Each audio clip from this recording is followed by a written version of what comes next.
My girlfriend said she needed a break to find herself, but I couldn't date anyone.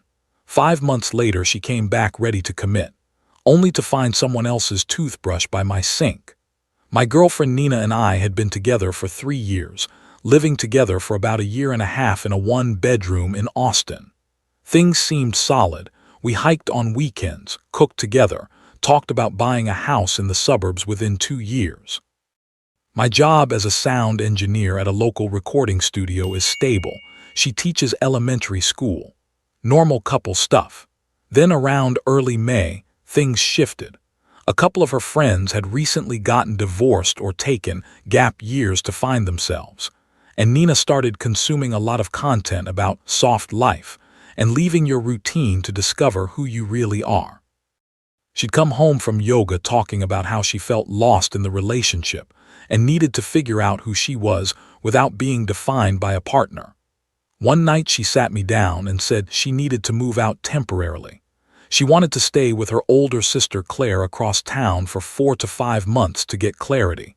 But here's the thing, she added a condition. I don't want you dating or seeing anyone during this time. I'm not looking for someone new, I'm just looking for myself. When we reconnect, if we still love each other, we'll get married. I told her I understood and respected her decision. Notice I didn't say I'll wait. I just said I respected it. She seemed satisfied with that, and within a week, she'd packed up most of her stuff and moved to Claire's place. Left behind some random books, a couple kitchen items, that's it. The first month was rough, not gonna lie. I'd gotten used to having someone there. Coming home to silence was weird. She'd text occasionally, super cold stuff like, "Can you take a photo of any mail that comes for me?" That was the extent of our communication. Month 2, my best friend Leo, he bartends at a place downtown, basically dragged me back into the world. Gym, pick-up basketball, extra studio hours, helping out at his bar on weekends. I started feeling lighter. I realized I'd made Nina the center of my entire world, and maybe that wasn't healthy either. During this time, based on Claire's Instagram stories, Nina was doing yoga retreats, taking solo healing photos by the lake, going to events. Never once asked how I was doing. Month 3, I met Harper at a book fair writing workshop at the downtown library. We got talking about music and books, which led to coffee, then dinner, then catching some live music. I was upfront from day one, told her I'd technically been in a relationship until recently, but my girlfriend had asked for a break and moved out. I considered myself single. Harper was incredibly clear about what she wanted, no games, no ambiguity. She'd gotten out of a toxic relationship a year prior and wasn't interested in situationships or being someone's maybe. We clicked. By week 3, she was staying over a few nights. By week 4, she had a toothbrush, some skincare stuff, a couple hoodies in my closet. We didn't formally discuss moving in, but it was heading that direction naturally. Then came the Saturday morning that changed everything. It had been exactly 5 months and a week since Nina left. I was making pancakes for Harper when the doorbell rang. I looked through the peephole and my stomach dropped. Nina was standing there with a rolling suitcase, a bouquet of flowers, and this hopeful smile like she was the main character returning home after her journey. I opened the door but stayed in the doorway. "Nina, what's going on?" Her smile got bigger. "I'm ready to come home." I found myself, "Aaron, I know what I want now. It's us. It's always been us." She tried to step inside. I blocked her path. "Hold on, we need to talk first." That's when Harper came out of the kitchen wearing one of my t-shirts, holding a coffee mug. "Morning, love, pancakes are almost ready. Oh, do we have company?" The color drained from Nina's face. "Who is this?" I took a breath. "This is Harper, my girlfriend, and this is Nina." "My ex-girlfriend." Nina's voice went from confused to furious in about 2 seconds flat. "You're what?" "Aaron, we were on a break. You cheated on me. You said you needed a break. You moved out. You told me you needed time alone, but I never agreed to freeze my life." Harper, staying remarkably calm, set down her mug. "I'm sorry, did you expect him to just sit in this apartment for 3 months waiting while you figured yourself out?" Without a single real conversation, Nina ignored her completely, staring at me with tears starting. 3 years, Aaron. 3 years meant nothing to you. You replaced me in 5 months. You left, Nina. You set the terms. You walked out that door and barely spoke to me for 5 months. You never asked how I was, what I was doing, nothing. You just assumed I'd be here waiting whenever you decided you were done with your journey. But I came back. I'm here now, ready to commit, ready for everything we talked about. And I've moved on. I'm with someone who knows what she wants and doesn't need to leave to figure that out. I could see Nina spiraling. You must have been talking to her before I left. This is too fast. You're a liar, Aaron. You're a cheater. I met Harper 2 months ago at a public event, 3 months after you left. You want dates, times, witnesses. I've got them. You don't get to rewrite history. Nina was fully crying now, mascara running. I can't believe you'd do this to me. I didn't do anything to you. You did this to yourself. You wanted space, you got it. But space doesn't come with a reservation to come back whenever you feel like it. You need to move on too. She looked at Harper one more time with pure hatred, then grabbed her suitcase and left. I closed the door, turned around, and Harper just wrapped her arms around me. You okay? She asked. Yeah, that was just surreal. The pancakes were cold, but we ate them anyway. So Reddit, am I the asshole here? Because according to Nina and apparently some people who have heard her version, I'm a cheating asshole who couldn't wait 5 months. But from where I'm standing, she left, set no actual boundaries about what a break meant for me, and assumed I'd just be here like a pause button. Edit. Thank you all for the perspective. Reading comments now. Some of you are asking if we ever defined what the break meant. Honestly, no. She said she needed space to find herself, didn't want me seeing anyone, and that was it. I didn't explicitly promise to wait because something in my gut told me not to lock myself into that. Leo's the one who told me. A break is a breakup with an ego cushion. Update 1. Hey Reddit. Didn't expect to be back this soon, but holy shit, things escalated fast. First off, thanks for all the support on the original post. It helped me feel less crazy. Harper read through comments with me and we both felt validated that we weren't being unreasonable. But Nina clearly doesn't share that perspective. Within 24 hours of the doorway confrontation, my phone started getting bombed. At first it was the expected apologetic texts. I'm sorry for how I reacted and can we please talk calmly? But when I didn't respond, the tone shifted hard. By Sunday evening I was getting, how could you replace me so fast? And 3 years versus 3 weeks with her. And then, you were definitely talking to her before I left. I know you were. I showed the messages to Harper. She wasn't even mad, just kind of amazed. She's treating the relationship like it was on pause, not ended. Like you were supposed to be in storage waiting for her to press play again. Then Nina started calling my family. My younger sister Emily called me confused as hell. Nina just told me you guys were taking a break to grow, and you used that as an excuse to cheat on her. What's going on? I explained the whole thing to Emily. The actual timeline, the fact that Nina moved out with barely any contact, that I'd met Harper more than 3 months after Nina left. Emily was pissed. She's straight up lying to make herself the victim. Turns out Nina had called my parents too with the same story. My mom, bless her, apparently said, "That doesn't sound like Aaron at all, but we'll talk to him." When they called me, I told them everything. They were 100% on my side, but the really uncomfortable part came Tuesday morning. Nina showed up at the apartment building again. I was leaving for work and found her sitting in the hallway with a cardboard box. "I came to get the rest of my things," she said quietly. The rest of her things were just a coffee mug, a throw pillow, and like 3 books. Stuff she could have gotten months ago or honestly just left behind. This was clearly an excuse to see me. "Fine," I said, "but you don't have a key anymore and you can't just show up unannounced like this." She followed me to the door. While I unlocked it, she said, "Does she make you happier than I did?" I turned around. "Nina, don't do this.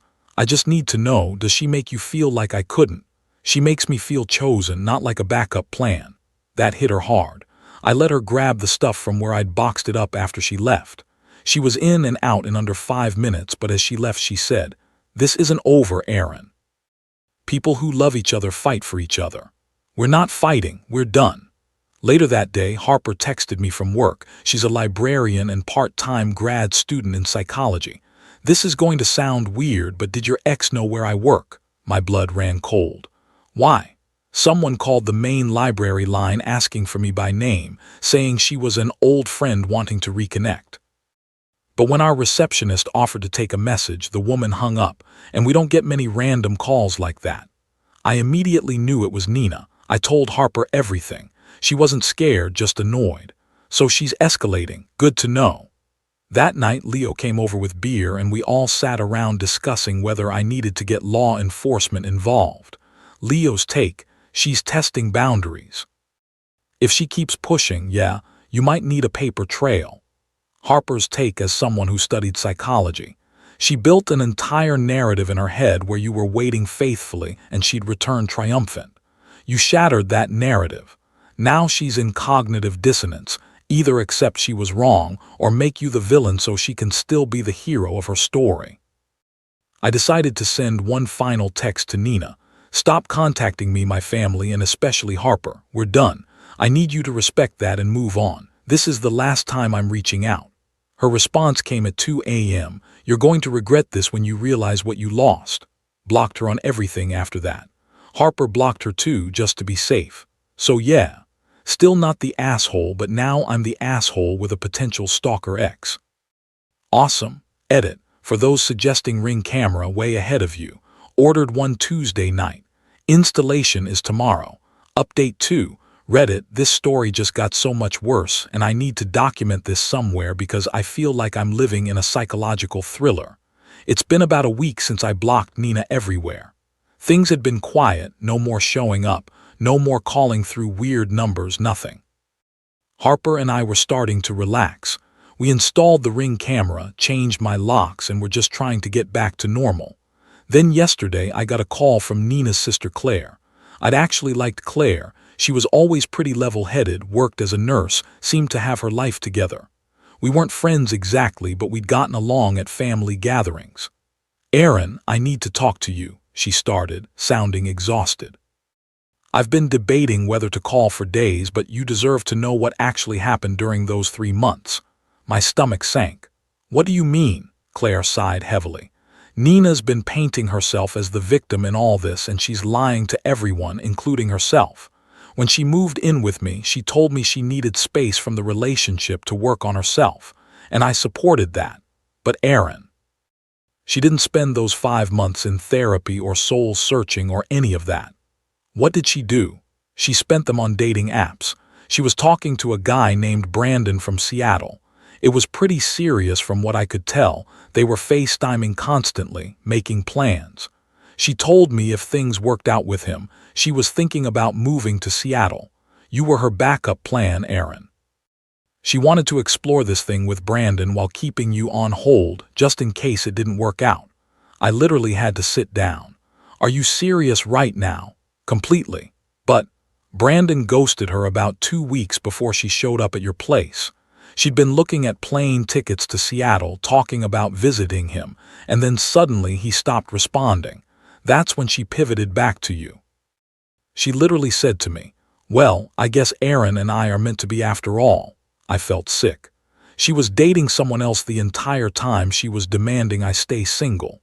Yes, and when she came back and found you with Harper, she had a complete meltdown here, screaming about how you betrayed her, how you couldn't wait, how you obviously had been cheating before she left. I told her that wasn't fair, that she'd been pursuing Brandon, and she lost it on me too. Said I was taking your side, and that I didn't understand. Claire, why are you telling me this now? Because she's trying to get people to gang up on you. She called your family, she's posting vague stuff on social media. And I'm watching her destroy her own life with this victim narrative when she was the one who wanted to have it both ways. It's not right. You don't deserve to be the villain in her story when she wrote the plot herself. After we hung up, I told Harper everything. She just shook her head slowly. So she wanted to explore her options, keep you as a safety net, and now she's shocked that the safety net was gone when she came falling back. Apparently. But wait, it gets even more insane. Last night, Nina somehow got Harper's personal number. She texted Harper directly. We were engaged. He's still technically my fiancé. You're breaking up an engagement. First of all, we were never engaged. We talked vaguely about marriage timelines, but there was no ring, no proposal, no formal engagement. This is pure fiction. Harper, who continues to be a saint throughout all this, replied to Nina, "If you were engaged, you'd have a ring and he'd call you his fiancé. Neither of those things are true. Please stop contacting both of us." Then Nina sent another message. "I might be pregnant, he should know." Harper immediately called me. I was at the studio and had to step outside. "Aaron, could she actually be pregnant?" "No, absolutely not. We use protection every single time, and regardless, it's been over 5 months since we were together. She'd be obviously showing if that were true." This is a manipulation tactic. Harper was quiet for a moment, then said, "I believe you, I just wanted to hear you say it. Do you want me to respond to her?" "No, I already blocked her, but I screenshotted everything in case we need it later." This morning, Nina showed up with her mother at my apartment. Thank God for the Ring camera. I saw them on my phone before answering. Nina's mom was knocking and calling. "Aaron, please open up. We just want to talk. Nina says you two had an agreement." I used the Ring speaker function. "Hi, Mrs. Torres. Nina and I don't have any agreement. She moved out 5 months ago. I've moved on, and I've asked her repeatedly to stop contacting me. I'm sorry she's upset, but there's nothing to discuss." Nina's mom looked confused. She turned to Nina. "You said you two had agreed to wait for each other." I couldn't hear Nina's response clearly, but I could see her getting flustered. Her mom said something else. Nina got upset and they left. About an hour later, Mrs. Torres called me directly. "Aaron, I'm sorry for showing up like that. I didn't have the full story. Nina told us you two had made a commitment to wait during the break, but now she's admitting there was no formal agreement and she's saying things that don't add up. I'm very disappointed in how she's handled this. It was actually kind of sad to hear. I don't have anything against Nina's family. I told Mrs. Torres I appreciated the call, that I held no ill will toward her, but that Nina and I were finished and I needed everyone to respect that. She said she understood and that she'd make sure Nina got the message. So where do things stand now? Harper and I have blocked Nina on literally everything. I've documented all the contact attempts. My family knows the truth. Even Nina's own mother is backing off. But the craziest part, Harper isn't even fazed by any of this. Last night we were cooking dinner and she just said, "You know what I love about us? We both know exactly what we want and we're both here because we choose to be, not because we're afraid of being alone or because the other person is good enough for now. Just because we genuinely want to build something together." And that right there is the difference. Nina wanted the freedom to explore while keeping me on standby. Harper just wants us. No games, no backup plans, just a real, honest relationship. Still feel like I'm living in a bad Lifetime movie though. Edit. Yes, I'm considering a restraining order if any more contact happens. I already have enough documentation for a cease and desist at minimum, hoping it doesn't come to that. Final update. Alright Reddit, I promised I'd give you all a final update and here it is. Buckle up because the last month has been absolutely wild in ways I couldn't have predicted. First, the good news. Nina finally stopped. No more showing up, no more texts from random numbers, no more trying to weaponize family members. Total silence for the past 3 weeks. At first I was suspicious, waiting for the other shoe to drop, but it seems like she actually backed off.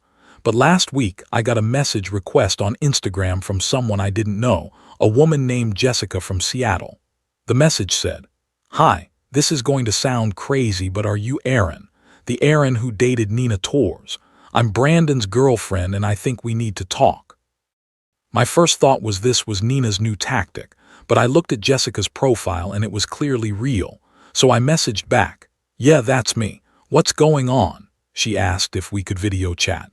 Harper was right there with me when I called, because at this point we're just operating as a team on all things Nina related. Jessica was real, and she was pissed. I found out Brandon was talking to someone named Nina back in May through July. He told me it was just some girl from Texas he met online and it fizzled out, but then I saw her leaving comments on his old Instagram posts from like 2 weeks ago. Heart emojis and miss you type stuff. So I started digging. My jaw dropped. She's still trying to contact him, apparently, and when I confronted Brandon about it, he finally told me the whole story. That she'd told him she was single, they'd been planning for her to visit Seattle, and then she suddenly ghosted him. He had no idea she had a whole boyfriend she was planning to go back to. Harper jumped in. She told Aaron she needed a break to work on herself. She told Brandon she was single. She told Aaron not to date anyone while she was gone, and then came back expecting Aaron to be waiting when her Seattle plan fell through. Jessica nodded. Yeah, Brandon feels like an idiot now. He had no idea he was part of some weird backup plan. So Nina had run the exact same manipulation playbook on multiple people. But wait, there's more. Jessica then said, I also found out from Brandon that Nina tried to make a whole trip to Seattle about 2 weeks ago, showed up at his apartment unannounced. He turned her away and threatened to call the cops if she came back. She left crying. That's where Nina had disappeared to, not backing off because she'd accepted reality, but because she'd made one final desperate attempt to salvage the Brandon situation and got rejected there too. As for me and Harper, we're doing really well, like really well. Harper officially moved in about 2 weeks ago. All her stuff is here now. Books lining the shelves I'd kept pretty empty, her plants on the windowsill, her ridiculous collection of fancy coffee mugs in the kitchen cabinet. The apartment that used to be mine and Nina's place is now completely ours, and it feels right in a way it never did before. We redecorated the bedroom together, new paint color, new bedding, some artwork Harper found at a local market. It sounds small, but it mattered. We weren't just moving her into my old space. We were creating a new space together. My parents invited Harper to family dinner last Sunday. My mom pulled me aside and said, I like this one. She's got her head on straight. My sister Emily and Harper exchanged numbers and have apparently been texting about books. The mutual friends that Nina and I shared have mostly reached out privately. A few took Nina's side initially, but once the full story came out, especially the Brandon situation, most people saw through her narrative. A couple people apologized to me for jumping to conclusions. Leo, who's been my rock through all this, summed it up perfectly the other night at his bar. She wanted to have her cake, eat it too, and then got mad when you bought yourself a better cake. Harper overheard and nearly spit out her drink laughing. We're planning a weekend trip to Big Bend National Park next month. Harper's never been, and I used to go with my dad as a kid. We're going to camp, do some hiking, just disconnect for a few days. I'm looking forward to it. So I guess that's it, Reddit. The girl who put me on pause is gone. The girl who pressed play on something real is here. And I've never been more sure that I made the right choice. Thanks for all the support, advice, and occasional roasting in the comments. You all helped me see I wasn't crazy for moving on. Peace out. Edit. Jessica, Brandon's girlfriend, and Harper actually became friends through all this, which is kind of hilarious. They're both in graduate programs and have been exchanging memes about toxic ex-drama. Modern friendship is weird. To answer the repeated question, no, I don't know exactly what Nina's doing now, and I don't want to know. Claire gives me occasional updates like she's in therapy or she moved back with parents, but I'm not seeking that information out. She's not my responsibility anymore, and I hope she gets the help she needs, but that's not my journey to be part of.